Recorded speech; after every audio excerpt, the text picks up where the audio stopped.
There is no doubt in my mind, however Governor Walz did in terms of sincerity, that Vance won this debate. Does Governor Walz have a problem with the truth? No. They were talking at one point. Vance wanted to correct something about how Haitians got into this country. And he was right. And the moderators wouldn't let him correct it. It's very interesting. But at the beginning, the two issues driving the campaign right now are Harris has a big deficit on the economy. Harris has a big deficit on immigration. And Republicans were happy tonight and Democrats a little bit nervous that on those two issues, Vance carried it. J.D. Vance is much more experienced at this, at public speaking, at defending himself, at pivoting. It's the audacity. I agree with you that we're in year 9 and no one knows how to cover the audacity. Mm-hmm. The audacity is that someone should have said, stop it, stop. Are you effing kidding me? And they should have dropped that F-bomb, right? I mean, they should have just, this is a debate. This may be the only chance people have to see the difference. Hey, welcome back to the channel. It's your man Wise. So the VP debate finally happened, and wow, what a show. Democrats are in full panic mode right now, even with the moderators doing what they do best, lying to their audience and shilling for the Democrats as always. We'll get into that in a bit, but overall, it was pretty much what you'd expect. Vance mopped the floor with Tim Walz. Now look, in the days leading up to the debate, Democrats went out of their way to lower expectations, saying that they were nervous about how Walz would perform. I get it. It's a classic strategy to set the bar low and then hopefully old Tampon Timmy would clear it. But guess what? He definitely didn't do that.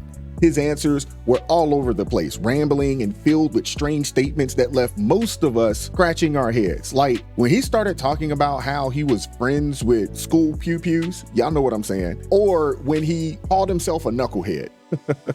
I've become friends with school shooters. I've seen it. Look, and I'm a knucklehead at times. Oh yeah, very presidential. But yeah, this guy didn't have a single clear policy point, and it showed. Meanwhile, J.D. Vance was calm, clear, and concise. He handled each question with confidence, showing exactly why Trump picked him as his running mate. But here's the thing, when you see this kind of chaos on stage, when you see the leaders who can't even articulate a basic policy, it should make you worry, not just about the country's future, but your own financial future. Because weak leadership in volatile times tend to send shockwaves through the markets.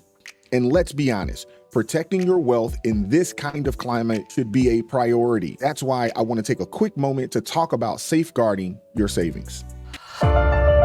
With the cost of living skyrocketing and our dollar losing value to continuous government spending, it's natural to wonder about the safety of our investments. In times like these, protecting your hard-earned money is crucial. That's why I recommend contacting my trusted partners at Lear Capital. They specialize in helping you safeguard your wealth by converting depreciating dollars into stable assets like silver and gold.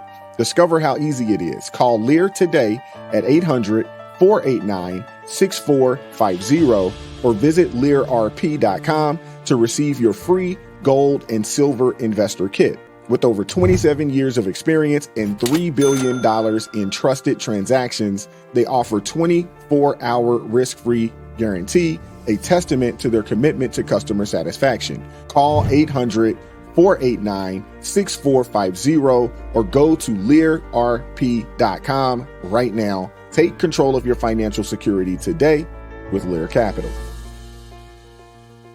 All right, now back to last night's debate. So Walz didn't just fail to impress. He actively made things worse for himself and for Harris. The Democrats picked him to supposedly connect with Midwestern voters to appeal to that down-home, everyman vibe, but he came off as frankly out of touch.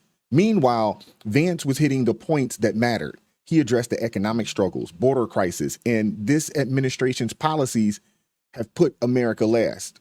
Walz, he fumbled, dodged, and gave bizarre answers. And yet the moderators acted as his safety net, throwing him lifeline after lifeline. You said you were in Hong Kong during the deadly Tiananmen Square protests in the spring of 1989. But Minnesota Public Radio and other media outlets are reporting that you actually didn't travel to Asia until August of that year.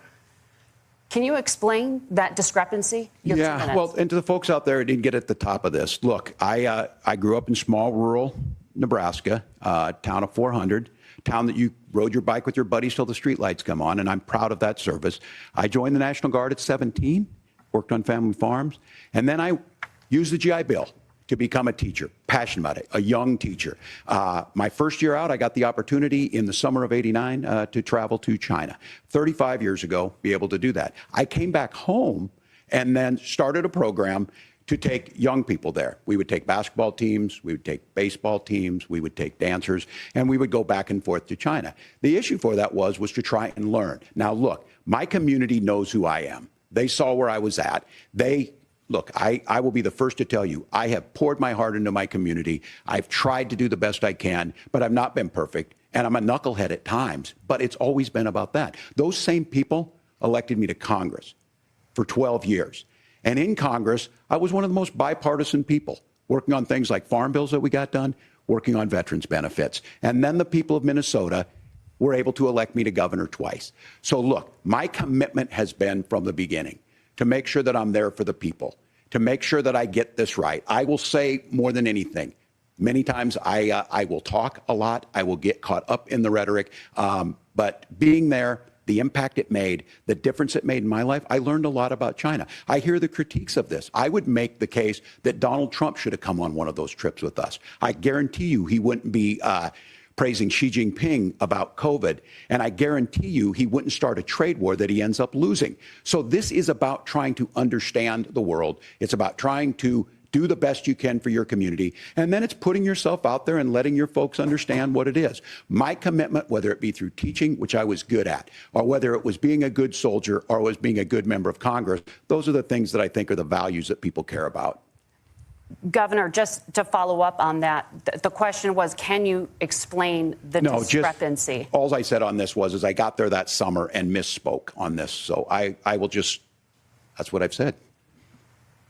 So I was in Hong Kong and China during the democracy protests went in. And from that, I learned a lot of what needed to be in governance. Thank you, Governor. Okay. What?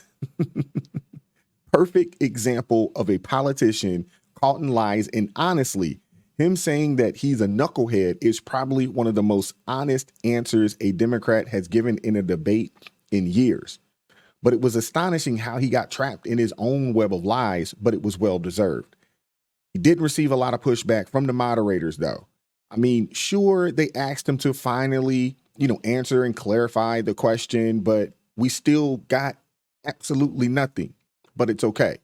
I'm sure the moderators gave JD the benefit of the doubt, like this too. Thank you, Governor. And just to clarify for our viewers, Springfield, Ohio does have a large number of Haitian migrants who have legal status, temporary protected status. Well, Margaret, but thank you, Senator. We have so much to get to. Margaret, I think it's important because we're going to turn out of the economy. Thank Margaret, you. The rules were that you guys weren't going to fact check, and since you're fact checking me, I think it's important to say what's actually going on. So there's an application called the CBP One app, where you can go on as an illegal migrant, apply for asylum or apply for parole, and be granted legal status at the wave of a Kamala Harris open border wand. That is not a person coming in, applying for a green card and waiting for 10 years. That is the facilitation of illegal immigration, Margaret, by our own leadership. Thank you, Senator, for describing the legal process. We have so much to get to, Senator. Those laws have been on the books since 1990.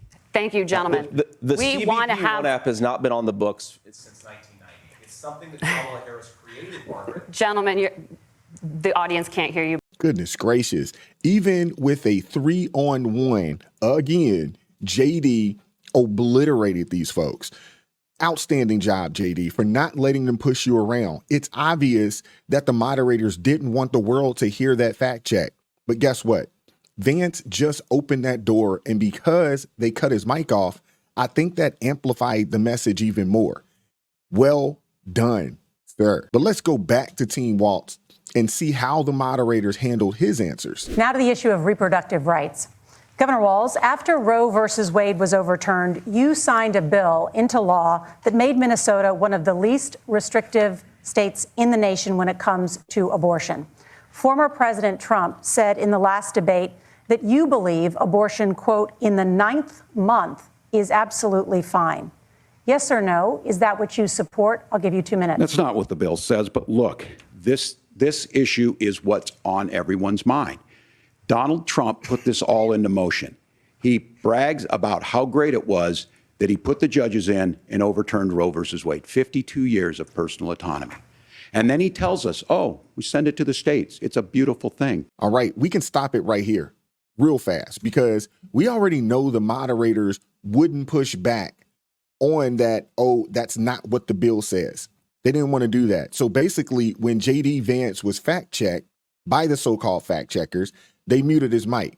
But when Walz flat out lied about the bill he signed into law in Minnesota that makes pregnancy terminations legal at all stages of a pregnancy, Minnesota isn't the only state like that. There's a few others out there. Look it up. You know, the moderators, they didn't even push back. But you know who did? The only voice of reason still at CNN, Scott Jennings, and the CNN panelists completely lost their minds. Take a look at this. Give him credit for solicitude. Look, the policies, maybe not. I just had this thing in Minnesota. There were 8 deaths among infants who survived abortion attempts during Tim Walz's tenure as governor. It happened.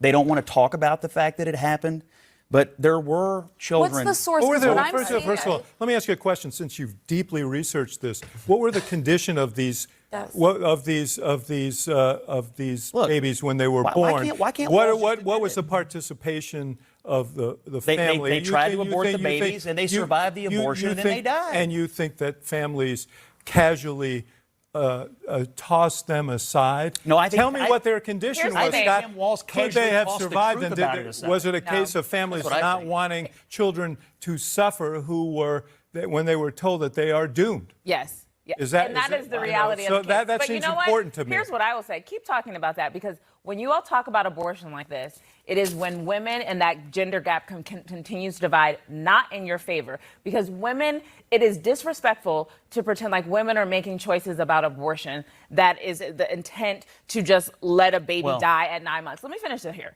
And it is dishonest for J.D. Vance to go up there and try and push that narrative. And that is what I'm saying when I said he presented well, but his policies and what he was saying was not truthful. It just wasn't. And that is why the overwhelming American people, since Roe has been overturned, you guys are not winning. You are not winning. And if you run on this issue, you will not win in November. They're not running on this issue. They're lying on this issue. They're running on, it's up to the states, and they're running on Donald Trump's moderate position of some reasonable restrictions, rape, incest, and life of the mother, IVF support. Can I just say something about this? They're lying. You are one of your frequent go-to points is Kamala Harris said this in 2019. That's her position. Donald Trump said women should be punished if they had an abortion. Why shouldn't we hold him to that? You talk about his moderate position. His moderate position has been adopted over the course of this campaign for purposes of this campaign. Don't these Democrats sound just bloodthirsty, man? I mean, evil. After he put the justices on the Supreme Court who overturned Roe, who've created a crisis for women who live in 20 states in this country. His position is moderate, and it is in line with what I think most Americans Do you believe want. him when he said that women should And I think Harris and Walz have proven they cannot discuss even a single restriction that they want. Do you believe when he said women should be punished? Do you believe I him? don't believe, and no Republican wants women to be punished. No, but he said it. Do you believe him when he said it? And at the time, it was roundly criticized by other Republicans. Did you believe him when he said it? I can tell you what Republicans believe, which is I'm just asking you what Trump believes. I'm telling you what he's running on right now. I know what he's running on right now.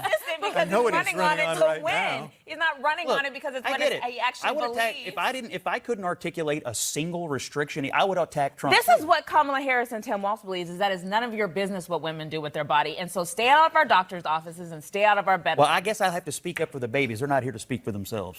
Lord have mercy. Did you see this lady roll her eyes when he said he has to speak for the babies?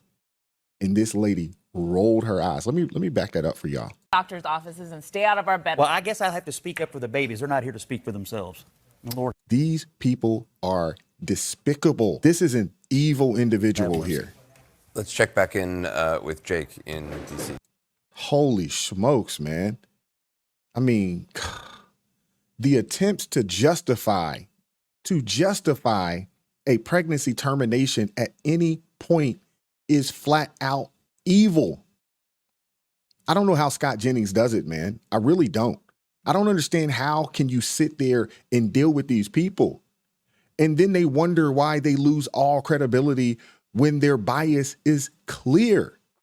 When do they selectively, just fact check? I mean, it's when they selectively fact check or, when they spread lies. But at the end of the day, Vance was out there fighting against Walz and the moderators, and he still came out looking strong and honestly more presidential than ever.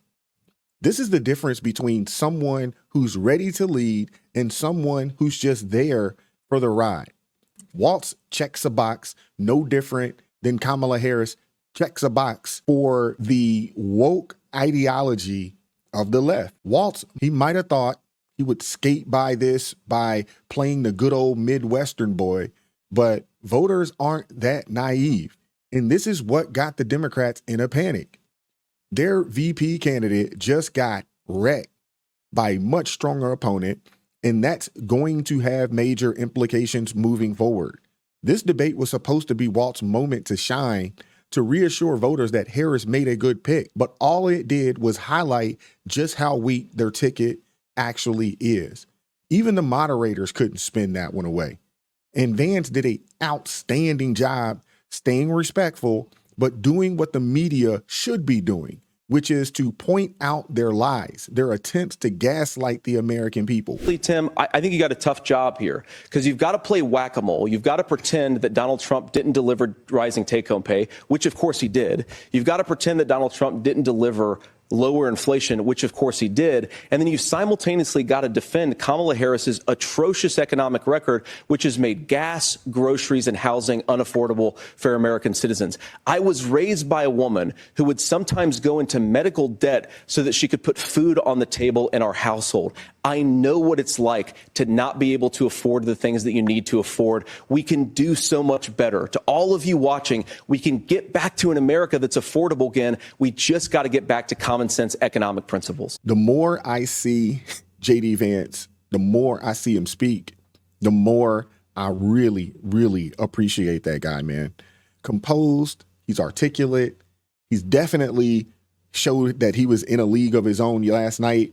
I mean, he's a huge talent, man. He really is. Obviously, he's super smart. Anybody that can get a 4-year degree in about 2 years, get 2 of them, he's super intelligent. And then we have Walz looking like he's on the verge of a nervous breakdown. In all honesty, I think JD could have hit Walz a little harder, but I like how he didn't resort to any personal attacks or, things of that sort. So even here, how he said, man, I feel for you. You've got a tough job to do. Trying to defend Biden, Harris's radical policies that have led to record inflation, that have brought us close to a major war, that have people barely making ends meet, while criminals and illegal immigrants get free stuff on taxpayer dollars. He's absolutely right. That's one heck of a job to try to spin, to be honest with you. But let me know what you guys think in the comment section. I want to hear your thoughts. Drop them. I'm looking forward to hearing from you guys. Let's keep that conversation going. Do you think Vance sealed the deal for President Trump, or did Walz do a better job than we're giving him credit for? If you like the video, make sure you hit the like button for me. Share this video with your people. Anybody that needs to see this, make sure you subscribe to the channel, turn those notifications on so you never miss an upload. I appreciate you guys. Consider joining the ARP family. Supports me to team the channel. God bless each person that has joined the ARP family thus far. Keep God first in your life. Stay prayed up, and we'll catch up with you all next time. Peace.